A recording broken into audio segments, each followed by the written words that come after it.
Everyone, welcome to my channel. इस video में हम पढ़ेंगे प्रेजेंट कॉन्टिन्यूअस। अगर आपने अभी तक प्रेजेंट इंडेफिनिट वाली वीडियो नहीं देखी है तो जाकर देख लीजिए।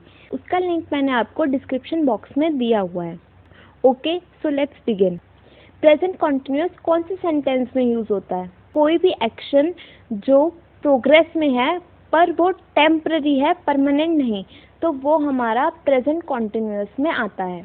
जैसे nowadays we are preparing for competitive exam, तो हम क्या कर रहे हैं? वो हमारा टेम्पररी एक्शन है। हम हमेशा थोड़ी प्रिपेयर करते रहेंगे, कभी ना कभी तो हमारी जॉब भी लग जाएगी ना, तो फिर ये एक्शन टेम्पररी है, इसलिए ये प्रेजेंट कॉन्टिन्यूअस में आएगा। अब हम पढ़ेंगे प्रेजेंट कॉन्टिन्यूअस का sentence formation. Subject plus is am are plus verb की first form plus ING plus object. तो सब्जेक्ट, वर्ब और ऑब्जेक्ट क्या होता है ये मैं आपको पिछली वीडियो में बता चुकी हूँ। सब्जेक्ट जो काम कर रहा है, वर्ब जो काम हो रहा है और ऑब्जेक्ट जिसके ऊपर काम हो रहा है। तो इसका एग्जाम्पल है दे आर प्लेइंग फुटबॉल। तो कौन काम कर रहे हैं यहाँ पर? दे। क्या काम कर रहे हैं? प्लेइंग, खेल रहे हैं। और किसके ऊपर काम हो रहा है? फुटबॉल। तो फुटबॉल है object. They are playing football. तो यहाँ पर हमारा दे है सब्जेक्ट। दे क्योंकि प्लूरल है तो इसलिए आर का यूज़ होगा। वर्ब है हमारी प्ले। प्ले में हम ING का यूज़ करेंगे। प्रेजेंट कॉन्टिन्यूअस में वर्ब के साथ ING का यूज़ होता है। प्लस ऑब्जेक्ट हो गया हमारा football. They are playing football. ये तो था हमारा सिंपल सेंटेंस। अगर अब हमें इसी सब्जेक्ट को नेगेटिव बनाना है तो हम इस MR के बाद नॉट का यूज़ करेंगे। They are not playing football. तो यही सेंटेंस हमारा नेगेटिव बन जाएगा। और इसी सेंटेंस को अगर हमें इंटेरोगेटिव फॉर्म में कन्वर्ट करना है तो हम सेंटेंस फॉर्मेशन कैसे करेंगे? Is am are plus subject plus verb की first form plus ING plus object. Is am are और सब्जेक्ट को हम इंटरचेंज कर देंगे तो ये हमारा इंटेरोगेटिव फॉर्म हो जाएगा। Are they playing football. तो ये हो गया आर। क्योंकि दे प्लूरल है इसलिए हम आर का यूज़ करेंगे। फिर वर्ब की फर्स्ट फॉर्म प्लस ING और फिर ऑब्जेक्ट। तो इसका यूज़ किस किस के साथ होता है?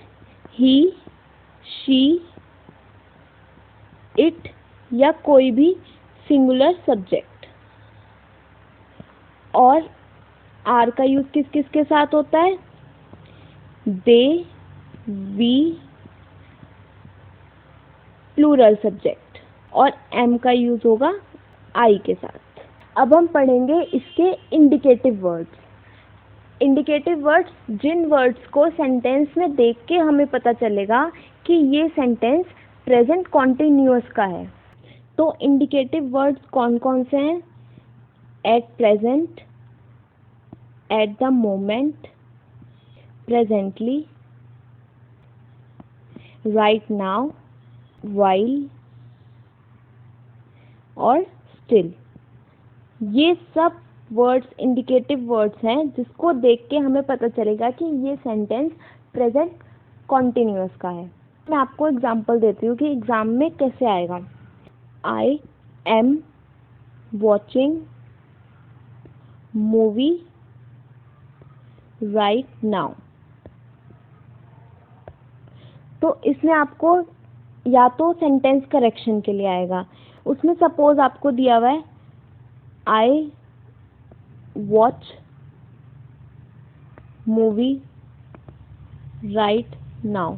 तो अगर आपको पता होगा कि राइट नाउ इंडिकेटिव वर्ड किसका है? प्रेजेंट कॉन्टिन्यूअस का। तो आपको पता चल जाएगा कि मिस्टेक इस सेंटेंस में वॉच में है।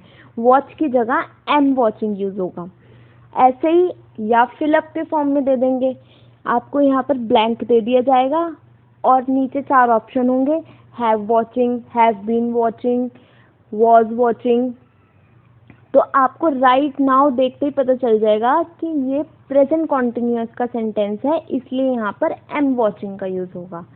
तो इंडिकेटिव वर्ड्स पता होना बहुत इम्पॉर्टेंट है, और ये इंडिकेटिव वर्ड्स प्रेजेंट इंडेफिनिट के भी मैंने आपको बताए थे।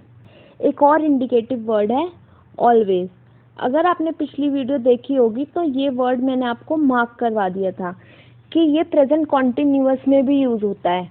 तो अब मैं आपको बताऊंगी कि ये कैसे डिफ्रेंशिएट कर पाओगे आप कि ये ऑलवेज प्रेजेंट कॉन्टिन्यूअस का है या ये प्रेजेंट इंडेफिनिट में आएगा। अब मैं आपको 2 सेंटेंस दूंगी। तो सबसे पहला सेंटेंस है she always comes in time, और दूसरा सेंटेंस है they are always arguing on petty issues. तो आपने कुछ डिफरेंस नोटिस किया? पहला सेंटेंस पॉजिटिव सेंस में है और दूसरा सेंटेंस नेगेटिव सेंस में है, तो यही दोनों में डिफरेंस है। अगर आपका सेंटेंस पॉजिटिव सेंस में होगा तो वो हमेशा प्रेजेंट इंडेफिनिट में आएगा, और अगर आपका सेंटेंस नेगेटिव सेंस में होगा तो वो प्रेजेंट कॉन्टिन्यूअस में आएगा। She always comes in time, मतलब वो हमेशा टाइम पर आती है, तो ये पॉजिटिव सेंस में हो गया, इससे उसका पंक्चुअल नेचर पता चलता है, इसलिए ये प्रेजेंट इंडेफिनिट में आएगा। और they are always arguing on petty issues, कि वो हमेशा लड़ते रहते हैं छोटी छोटी बातों पर, तो ये आपका नेगेटिव सेंस में हो गया, इसलिए ये प्रेजेंट कॉन्टिन्यूअस में आएगा। तो अब ये डिफरेंस आपको क्लियर हो गया होगा। तो ये तो थे आपके सारे इंडिकेटिव वर्ड्स। अब हम पढ़ेंगे स्टैटिव वर्ब्स। स्टैटिव वर्ब्स कौन सी होती हैं? जो नॉन प्रोग्रेशन वाली वर्ब्स हैं वो स्टैटिव वर्ब्स होती हैं, मतलब जिसमें कोई भी एक्शन एट द मोमेंट नहीं चल रहा है, तो वो स्टैटिव वर्ब्स होती हैं। अब ये वर्ब्स है कौन कौन सी? Feel, hear, see, smell, taste, prefer. कोई भी हमारी सेंसेस से रिलेटेड वर्ब है वो स्टैटिव वर्ब है। या मेंटल स्टेट से रिलेटेड, कि मतलब हम जानते हैं ऐसा, हमें ये बिलीव है या हम ऐसा सोचते हैं, mean, no, mind, believe, think. या फिर हमारे कोई इमोशंस हैं, like, love, dislike, envy. Envy मतलब दुश्मनी, डिज़ायर, कोई चीज़ हम चाहते हैं, वांट करते हैं, विश या हेट। ये हमारे सारे इमोशंस, ये भी स्टैटिव वर्ब्स हैं। मेजरमेंट, कंटेन, कॉस्ट, मेजर, वे, कंप्राइज, मतलब किसी चीज़ को अगर हम नाप रहे हैं, किसी चीज़ की मेजरमेंट बता रहे हैं, वो आएगा स्टैटिव वर्ब में। फिर आता है पोजेशन। पोजेशन मतलब कोई चीज़ हम ओन करते हैं, उस पर हमारा अधिकार है, तो वो सब चीज़ें पोजेशन में आती हैं, तो वो भी स्टैटिव वर्ब है। ओन, हैव, बिलोंग, की ये चीज़ हमसे बिलोंग करती है। और कुछ स्टैटिव वर्ब है लुक, सीम, मतलब ऐसा प्रतीत होता है, ऐसा दिखाई देता है। सीम, अपीयर, रिजेंबल, रिक्वायर, स्टैंड, ये सब भी स्टैटिव वर्ब है। अब जो स्टैटिव वर्ब है उसमें आईएनजी का यूज़ नहीं होता है, और अगर किसी सेंटेंस में हम वर्ब में आईएनजी का यूज़ नहीं करते हैं तो हम इस एमआर का यूज़ भी नहीं करेंगे। तो अब हम इसके कुछ एग्जाम्पल्स देख लेते हैं। ही ओन्स अ कार, वो ये कार ओन करता है, मतलब ये कार उसकी है।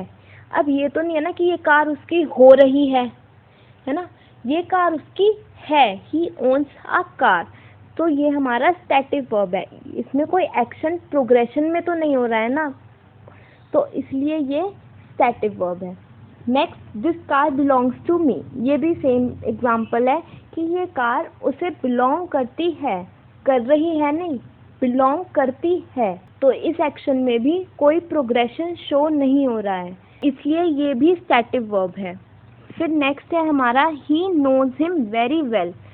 अब हम ये तो नहीं बोलते ना कि मैं उसे जान रहा हूँ, मैं उसे जानता हूँ, हम ऐसे ही बोलते हैं ना, तो इसलिए नो भी स्टैटिक वर्ब है।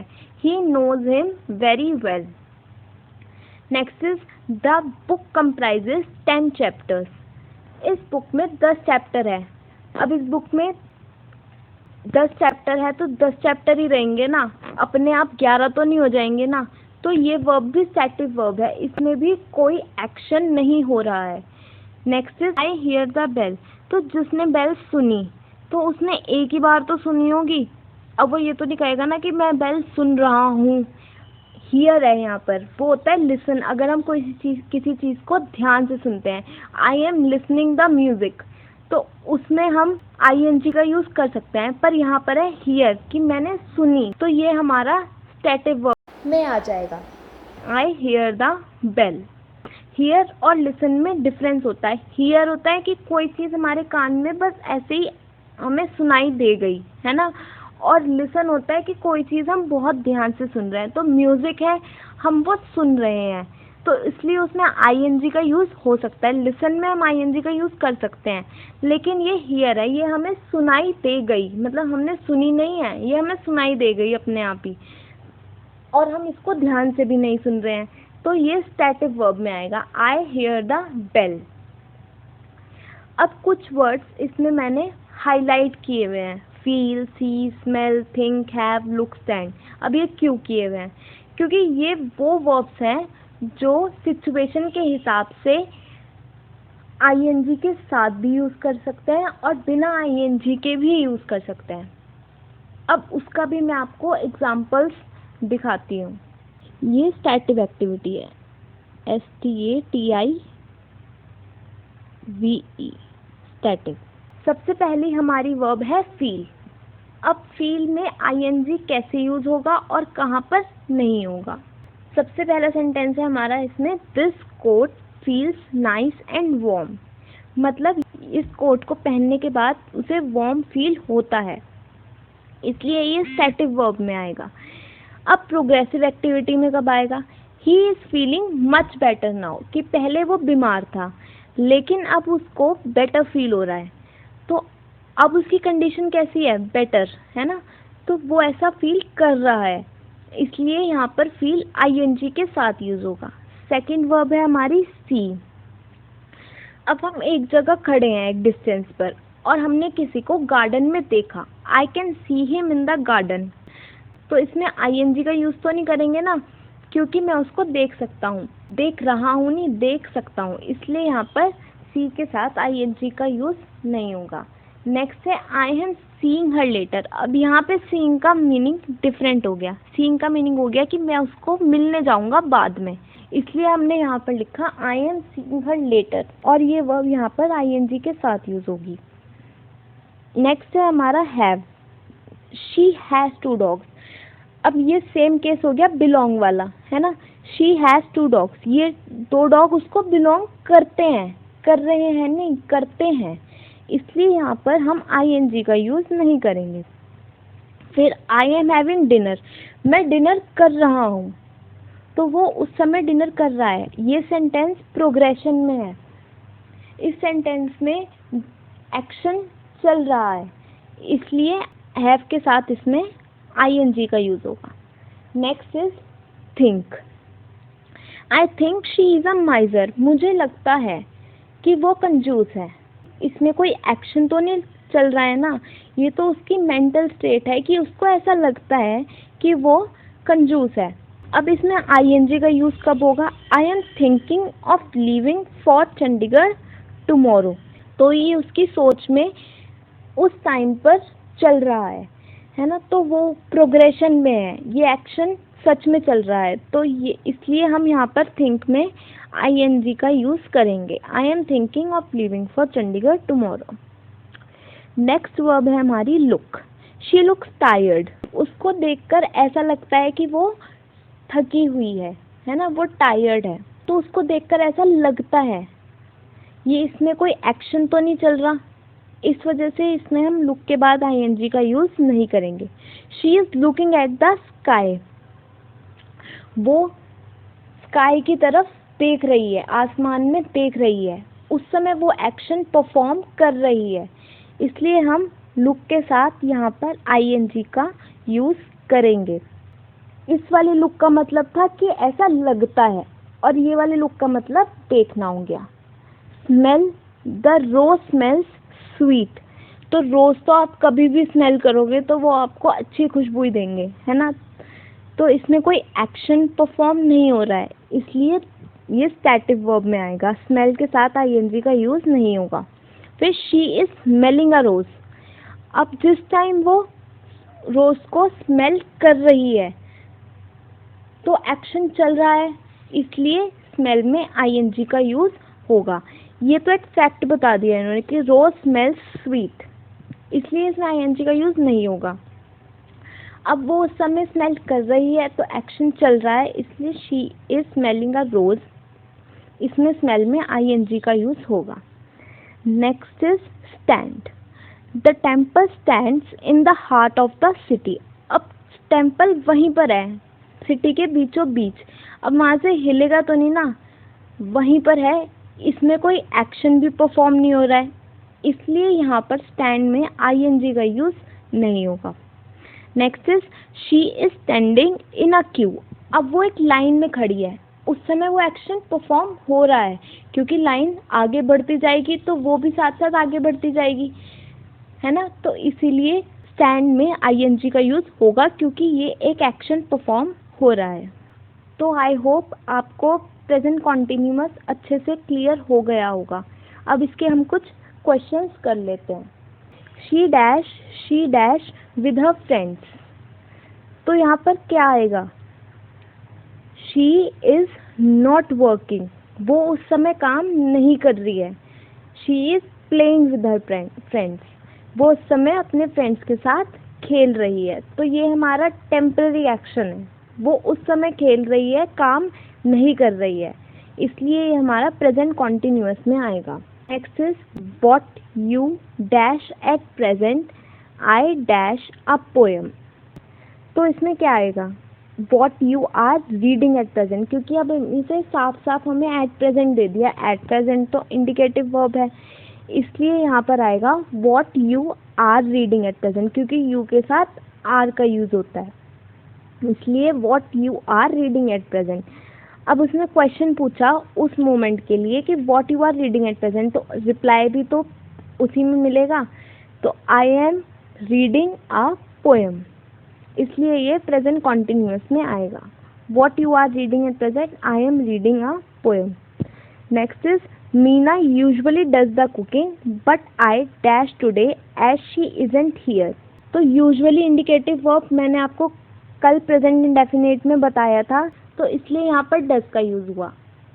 अब यहाँ पर क्योंकि मीना नहीं है, इसलिए कौन कुक कर रहा है? शी तो टेम्परेरी एक्टिविटी हो गई है, टुडे, है ना, टेम्परेरी एक्टिविटी हो गई। यूजुअली मीना करती है, लेकिन क्योंकि वो नहीं है इसलिए आज वो कर रही है कुकिंग, इसलिए यहाँ पर डूइंग का आएगा। आई के साथ एम लगता है, तो I am doing today as she isn't here. Next is he dash in Chennai. तो यहाँ पर क्या आएगा? ही लिव्स इन चेन्नई, क्योंकि वो वहाँ पर रहता है, इसमें कोई एक्शन प्रोग्रेशन में तो नहीं चल रहा है, इसलिए he lives in Chennai. Next is he dash in Chennai at present. अब यहाँ पर हमें इंडिकेटिव वर्ब दे दिया एट प्रेजेंट, मतलब ये टेम्पररी एक्शन है कि अभी एट प्रेजेंट वो चेन्नई में रह रहा है ना। तो इसलिए यहाँ पर हम यूज़ करेंगे is living. He is living in Chennai at present. She dash her daughter. वो अपनी डॉटर से प्यार करती है, तो इसमें कोई एक्शन नहीं चल रहा है ना, ये स्टैटिक वर्ब हो गई, ये हमारा एक इमोशन हो गया, इसलिए यहाँ पर आएगा she loves her daughter. It's dash it में रेन सून, है ना, ऐसा लगता है कि बारिश होने वाली है, तो यहाँ पर लुक किस लिए यूज़ हो रहा है? ऐसा लगता है। तो जब लगता है वाली सेंस में लुक का यूज़ होता है तो हम लुक को स्टैटिक फॉर्म में यूज़ करते हैं, इसलिए यहाँ पर लुक्स आएगा। शौर्य सेल्डम डैश अप लेट। अब सेल्डम हमने क्या पढ़ा था? सेल्डम हमने पढ़ा था इंडिकेटिव वर्ड प्रेजेंट इंडेफिनिट का सेल्डम मतलब होता है कि बहुत कम, बहुत ही ज़्यादा कम, कभी कभी एकदम। तो इसलिए यहाँ पर गेट्स का यूज़ होगा। शौर्य सेल्डम गेट्स अप लेट, कि मतलब कभी ऐसा होता है कि शौर्य लेट उठता है, इसलिए ये प्रेजेंट इंडेफिनिट में आएगा। So that's all for today. I hope आपको अच्छे से प्रेजेंट इंडेफिनिट भी और प्रेजेंट कॉन्टिन्यूअस भी क्लियर हो गया होगा। अब हम नेक्स्ट वीडियो में पढ़ेंगे present perfect. And don't forget to like, share and subscribe. Thank you for watching.